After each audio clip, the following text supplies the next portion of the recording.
So hello everyone, I welcome you all to the Hindu analysis of 19th June.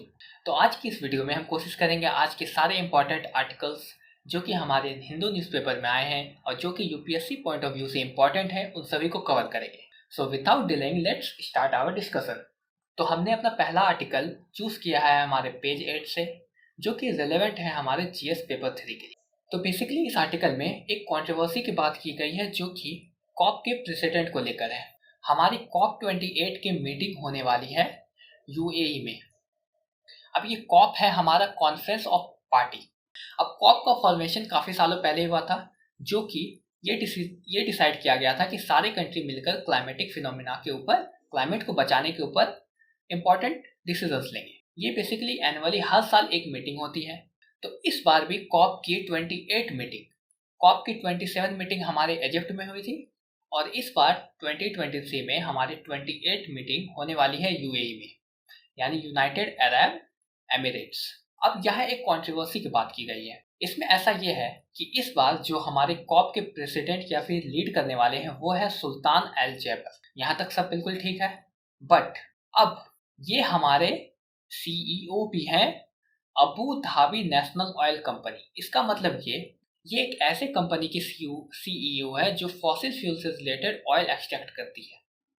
तो ये काफ़ी एक controversial statement बन गया है, क्योंकि एक तरफ हम क्लाइमेट को बचाने की बात कर रहे हैं और दूसरी तरफ हम जो क्लाइमेटिक के ऊपर इंपॉर्टेंट डिस्कशन लेने वाले हैं, उनके सीईओ जो आने वाले हैं इस साल, वो हमारे एक हमारे फॉसिल फ्यूल कंपनी के सीईओ है। तो इसके वजह से काफ़ी कंट्रोवर्सी क्रिएट हो गई है। अब इसके बाद इस आर्टिकल में ये भी बताया गया है कि due to climatic related economic loss हमारा ऑलमोस्ट $500 बिलियन हो चुका है इन द लास्ट 2 डिकेड। और आगे इसमें यह भी बताया गया है कि कॉप के लिए इस साल फाइनेंशियल एक क्रूशियल कंडीशन रहने वाली है। आगे हमारा डेप्थ इज ए बैरियर के बारे में बताया गया है, यानी कि किस तरह कोई भी कंट्री एक बिल्कुल डेप्थ ट्रैप में फंस जा रही है, जिसकी वजह से वो क्लाइमेटिक कंडीशन पे ध्यान नहीं दे पा रही है। अब किसी भी कंट्री के बारे में हम देखने की कोशिश करें, तो अगर कंट्री किसी तरह की डेप्थ में फंसी हुई है, यानी कि कर्ज में दबी हुई है, तो ये ऑब्वियस सी बात है वो अपने आप को वहां से निकालने की कोशिश करेगी, ना कि उस टाइम वो अपने आप को क्लाइमेटिक कंडीशन सुधारने की कोशिश करेगी। एग्जाम्पल समझते हैं, अगर किसी कंट्री में क्लाइमेटिक कंडीशन खराब भी हो रही है, तो भी जो फाइनेंस उसके पास है वो कोशिश करेगी कि उससे उनकी पॉपुलेशन को फीड किया जाए, ना कि वो पैसे जो कि ऑलरेडी लिमिटेड है क्योंकि वो डेप्थ में है, अब वो लिमिटेड पैसे को वो क्लाइमेटिक कंडीशन में खर्च करने के बजाय वो किसी को फीड करना, अपने पॉपुलेशन को फीड करना ज़्यादा जरूरी समझे। तो इसमें यही बताया गया है कि डेप्थ किस तरह क्लाइमेटिक कंडीशन को हैम्पर करता है। अब इसमें आगे आर्टिकल में यह भी बताया गया है कि हमारे Abu Dhabi national oil company के सीईओ वो ट्राई कर रहे हैं इसे रिफॉर्म करने की। उन्होंने टारगेट लिया है कि Abu Dhabi clean energy and grid company, उसे ये कन्वर्ट कर देंगे इसमें बाय 2030। आगे इस आर्टिकल में ये भी बताया गया है कि किसी भी सेक्शन को छोड़कर, यानी कि बहुत सारे सेक्शन हैं जो फॉसिल फ्यूल यूज करते हैं, सोचे कि उन्हें छोड़कर हम सिर्फ उन सेक्शन के साथ आगे बढ़ें जो कि रिन्यूएबल सोर्सेस ऑफ एनर्जी को यूज करते हैं, क्लाइमेटिक कंडीशन के लिए फेवरेबल नहीं है। तो जैसा कि इसमें लिखा हुआ है, there is no winner and losers in a global climatic breakdown. और लास्ट पैरा में ये बताया गया है कि हमें इसे अपॉर्चुनिटी की तरह देखना चाहिए और यूएई के प्रेसिडेंट को कन्वर्ट करने की कोशिश करना चाहिए, ताकि वो भी रिन्यूएबल सोर्सेज की तरफ जल्द से जल्द बढ़े, जैसा कि वो ऑलरेडी कर रहे हैं, ताकि हम अपने टारगेट जो कि 1.5 डिग्री पेरिस टारगेट को पूरा कर सके before it is too late. तो इस आर्टिकल में हमें यही सब समझाया गया था। अगर इसे नट सेल में एक बार देखने की कोशिश करें, तो सबसे पहले पैरा की बात की जाए तो इसमें कंट्रोवर्सीज की बात की गई है। इसमें यह बताया गया है कि बहुत सारे कंट्रीज के अपील हैं, जैसे कि बांग्लादेश और मालदीव्स, कि हमारे प्रेसिडेंट को रिमूव कर दिया जाए क्योंकि वो सीईओ है एक फॉसिल फ्यूल कंपनी की। सेकेंडरी, इस पैरा में बात की गई है कि सुल्तान ए जैबर हैज लेट मस्दार, ये एक रिन्यूएबल कंपनी है जो कि रिन्यूएबल एनर्जी रिसोर्सेज से एनर्जी पैदा करने की कोशिश करती है। आखिर पैरा में बताया गया है डेप्थ इज ए बैरियर, और किस तरह डेप्थ की वजह से कई सारी कंट्री आगे नहीं बढ़ पा रही है, क्योंकि वो ऑलरेडी डेप्थ ट्रैप में फंसी हुई है और उसके वजह से वो अपने पॉपुलेशन को फीड करने में ज़्यादा ध्यान दे रही है, ना कि क्लाइमेटिक कंडीशन पे। उसके बाद ये भी बताया गया है कि सुल्तान एल जैबर ने टारगेट लिया है कि वो अपनी कंपनी को 2030 तक एक ग्रीन एनर्जी रिसोर्सेज में कन्वर्ट करेंगे। और फाइनली लास्ट पैरा में बताया गया है कि ये एक अपॉर्चुनिटी है जिसे हमें मिस नहीं करना चाहिए और उसे प्रेसिडेंट डेजिग्नेट करना चाहिए ताकि वो भी रिन्यूएबल रिसोर्सेज में ये कर सके और हमें अपने टारगेट को जल्दी से जल्दी पूरा करना चाहिए before it is too late. इसके बाद बढ़ते हैं हम अपने अगले आर्टिकल की तरफ। अब हमने अपना अगला आर्टिकल पिकअप किया है पेज नंबर 9 से, जो कि रिलेवेंट है हमारे जीएस पेपर 1 से। अब हमारा बिप्रोजॉय एक साइक्लोन है जो कि रिसेंटली हिट किया गुजरात साइड। इससे रिलेटेड न्यूज़ हमारे 2 दिन पहले भी आई थी इन एंड अराउंड सैटरडे के वीडियो में हम लोगों ने डिस्कस किया था कि हीट एक मेजर कंपोनेंट है जो कि साइक्लोन को हैम्पर कर रहा है। प्रिडिक्शन और स्पीड भी डिफिकल्ट होती जा रही है। तो सबसे पहला पैरा में बताया गया है कि the cyclone in North Indian ocean has declined considerably over the past 4 decades. अब इसमें यह भी बताया गया है जो हमारे पेनिनसुलर रीजन है, पहले most of the cyclone were in bay of Bengal, but अब कई ज्यादा साइक्लोन हमारे अरेबियन सी में भी देखे जा रहे हैं। इसका रीजन हम लोगों ने सैटरडे वाले वीडियो में कवर कर रखा है। अब पहले पैरा में ये बताने के बाद हमारे 3 चार्ट दिए गए हैं जिसे हम समझने की कोशिश करते हैं। तो हमारा सबसे पहला चार्ट ये इंडिकेट करता है कि अगर हम साइक्लोन को देखें तो साइक्लोन के नंबर्स धीरे धीरे बढ़ते जा रहे हैं और इस डिकेड में पहली बार उसने 10.3 को टच किया है। 10.3 का मतलब ये है कि ऑलमोस्ट 10 साइक्लोन पर ईयर आ रहे हैं, जो कि ऑलमोस्ट 7.9 मतलब ऑलमोस्ट 8 साइक्लोन थे अराउंड पिछले डिकेड। तो इसमें हमें पता चलता है कि हमारे वार्मिंग की वजह से साइक्लोनिक नंबर ऑफ साइक्लोन्स बढ़ते जा रहे हैं। तो पहले चार्ट में हमारा यही बताया गया था। अब सेकंड चार्ट की बात करें, सेकंड चार्ट में बे ऑफ बंगाल और अरेबियन सी के साइक्लोन को कंपेयर किया गया है। तो अगर हम चार्ट को ध्यान से देखें तो यहाँ से हम देख सकते हैं ऑलमोस्ट 1960-1970 से एक डिक्लाइन देखा गया है और अराउंड 2000 से हल्का सा राइज है, लेकिन वापस से इन डिक्लाइन फेज में ही देखा जा रहा है। यानी कि जैसा कि वहां हम लोगों ने बात किया था कि साइक्लोन नॉर्दर्न साइड हमारे बे ऑफ बंगाल में काफी डिक्लाइन फेज में है, जबकि अरेबियन सी में हमारा साइक्लोन राइजिंग फेज में देखा जा रहा है जो कि ऑलमोस्ट 3 को टच कर चुका है। अब ऐसा हो क्यों रहा है? अगर हम इसे समझने की कोशिश करें, हमारे साइक्लोनिक कंडीशन के लिए हम लोगों को पता है कि हमारे टेम्परेचर 27 डिग्री से अबव की जरूरत होती है किसी भी साइक्लोन फॉर्मेशन के लिए। बट हम अगर अरेबियन सी के टेम्परेचर को समझने की कोशिश करें तो वो इन अराउंड 33 डिग्री सेल्सियस तक पहुंच चुकी है, जो कि एक काफ़ी सुटेबल कंडीशन हो जा रहा है साइक्लोन फॉर्मेशन के लिए। अब यहाँ हो रही है वार्मिंग, ठीक है, जिसकी वजह से मॉइस्चर राइज कर रहा है, जिसकी वजह से कन्वर्जेंस हो रही है। अब हम लोगों ने देखा है कि कन्वर्जेंस की वजह से साइक्लोन की फॉर्मेशन होती है। अब कन्वर्जन की वजह से यहाँ की एयर राइज हो रही है और ये सारे के सारे एयर इस एम्प्टी स्पेस को फिल करने के लिए आगे आ रहे हैं फ्रॉम ऑल डायरेक्शन।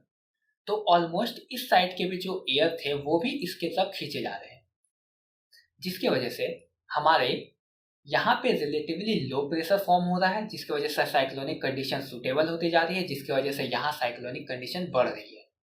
और यहाँ पे कॉम्पैरेटिवली एक हाई प्रेशर क्रिएट हो रहा है, जिसकी वजह से यहाँ पे साइक्लोन का डिक्लाइन देखा जा रहा है इन द रीसेंट डिकेड। अब हमें इस बात से बिल्कुल कंफ्यूज नहीं करना है कि यहाँ के साइक्लोन नंबर ऑफ साइक्लोन बढ़ चुके हैं इसके मुकाबले, ये अभी भी इससे कम है। यानी कि अरेबियन सी में अभी भी बे ऑफ बंगाल से कम ही साइक्लोन आ रहे हैं। बट अगर हम प्रोपोर्शन की बात करें, रिलेटिवली हमारे अरेबियन सी के साइक्लोन बढ़ते जा रहे हैं, मतलब वो इंक्लाइन के फेज में है, जबकि बे ऑफ बंगाल के साइक्लोन डिक्लाइन फेज में देखे जा रहे हैं। तो इस तरह साइक्लोनिक कंडीशन चेंज हो रही है, इसकी वजह से प्रेडिक्शन भी काफ़ी प्रॉब्लमेटिक हो रहा है और साथ ही साथ स्पीड ऑफ द साइक्लोन, या फिर अच्छे टर्म को यूज़ किया जाए तो इंटेंसिटी ऑफ द साइक्लोन काफ़ी तेज हो गया है।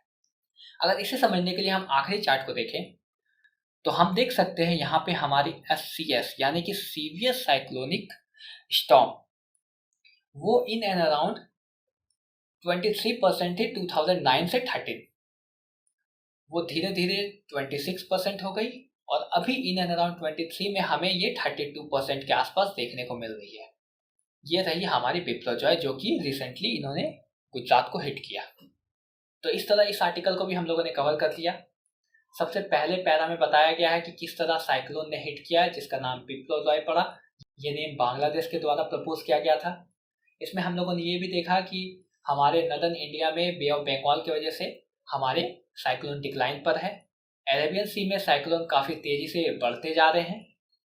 उसके बाद 3 चार्ट की बात की गई थी। पहले चार्ट में हम लोगों ने देखा कि किस तरह नंबर ऑफ साइक्लोन्स ओवरऑल बढ़ रहे हैं। अब वो ऑलमोस्ट 10 तक पहुंच चुके हैं, यानी कि ऑलमोस्ट 10 साइक्लोन पर ईयर हमें देखने के लिए मिल रहे हैं per year.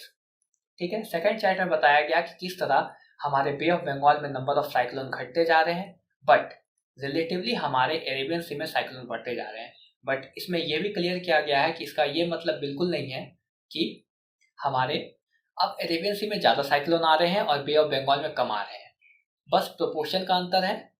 Bay of Bengal में अभी भी नंबर ऑफ साइक्लोन ज़्यादा है अरेबियन सी के मुकाबले, बट अगर यहाँ पे पहले फॉर एग्जाम्पल 10 साइक्लोन आते थे तो यहाँ 1 आते थे, अब यहाँ 8 ही आ रहे हैं और यहाँ 5 आ जा रहे हैं।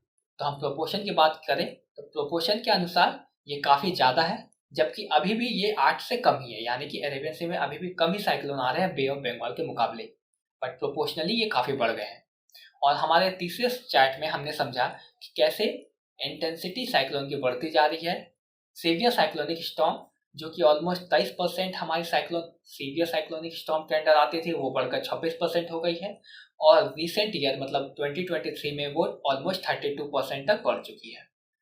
इसकी स्पीड हम लोग नॉट में मेजर करते हैं, ये हमें ऑलरेडी पता है। तो इस तरह इस आर्टिकल को भी हम लोगों ने कंप्लीट कर लिया। अब हम बढ़ते हैं अपने अगले आर्टिकल की तरफ। अब अगला आर्टिकल हम लोगों ने पेज 12 से पिकअप किया है, जिसमें बताया गया है कि गीता प्रेस को एक गांधी पीस प्राइज का अवार्ड मिला है। तो सबसे पहले किसी को नॉमिनेट कौन करते हैं पीस प्राइज के लिए? तो अगर इसमें हम ध्यान देखें तो सबसे इम्पोर्टेंट परमानेंट मेंबर है 3, जो कि हमारे PM, chief justice of India and leader of opposition party. ठीक है, leader of major opposition party भी इसे कह सकते हैं। तो ये है हमारे परमानेंट मेंबर या फिर एक्स ऑफिसो मेंबर्स। अब इसके अलावा हमारे 2 एमिनेंट मेंबर्स भी हैं। इस ज्यूरी, ये पूरी ज्यूरी की टर्म 3 साल होती है, ये हम लोगों को पता है। इसमें पीएम हमारे हेड हैं और इनके एब्सेंस में हमारे ज्यूरी डिसाइड द प्रेसिडेंटिंग ऑफिसर। ठीक है। अब इसके बाद ये हमारी गांधी पीस प्राइज स्टार्ट की गई थी लगभग 1995 में, और ये स्टार्ट की गई थी on the 125th birth anniversary of Mahatma Gandhi. अब ये देख लेते हैं किस किस ऑर्गेनाइजेशन को दी गई है, जैसे कि इसरो, रामकृष्ण मिशन, ग्रामीण बैंक और इस तरह के कुछ ऑर्गेनाइजेशन को दी गई है। अब यहाँ पे एक इम्पॉर्टेंट फैक्टर है कि ये सिर्फ हमारे इंडियन कल्चर या इंडियन इंडिविजुअल को नहीं दी गई है, हमारे इंटरनेशनल इंडिविजुअल को भी ये प्राइज दी जाती है। तो ये प्री का बहुत अच्छा क्वेश्चन बन सकता है कि ये गांधी पीस प्राइज क्या सिर्फ इंडियन ओरिजिन के मेंबर्स या ऑर्गेनाइजेशन को दी जाती है? तो ऐसा बिल्कुल नहीं है। कुछ इंटरनेशनल मेंबर्स की बात करें या इंडिविजुअल की बात करें तो जैसे कि नेल्सन मंडेला, आर्च बिशप, इन सबको भी हमारे गांधी पीस प्राइज से नवाजित किया गया है। तो इस आर्टिकल में भी बस इतना ही डिस्कशन था। अगर गीता प्रेस के बारे में भी कुछ देख लिया जाए तो उन्होंने ऑलमोस्ट 41 करोड़ बुक्स इन 14 डिफरेंट लैंग्वेजेस प्रिंट किए हैं, जिसमें से 16.21 करोड़ कॉपी सिर्फ गीता की है। तो इस आर्टिकल को भी एंड करते हैं और मूव करते हैं हम अपने आखिरी आर्टिकल की तरफ। अब आखिरी आर्टिकल में हम लोग डिस्कस करने वाले हैं डायरेक्ट टैक्सेस के बारे में, जो कि इस बार देखा गया है ऑलमोस्ट 11.2% राइज से, जिसकी वजह से 3.8 करोड़ की कलेक्शन हुई है। अब हम सभी को पता है टैक्सेस 2 तरह की होती है, direct taxes and indirect taxes. Direct taxes की बात किया जाए तो डायरेक्ट टैक्सेस आर दोस्त जो कि हम डायरेक्ट गवर्नमेंट को पे करते हैं, जैसे कि इनकम टैक्स। हम जो भी इनकम अर्न करते हैं उसके कुछ प्रोपोर्शन हम गवर्नमेंट को पे करते हैं, अपने इनकम टैक्स फाइल करते हैं। ठीक है। तो कुछ डायरेक्ट टैक्सेस के एग्जांपल है income tax, corporate tax, wealth tax, gap tax and so on.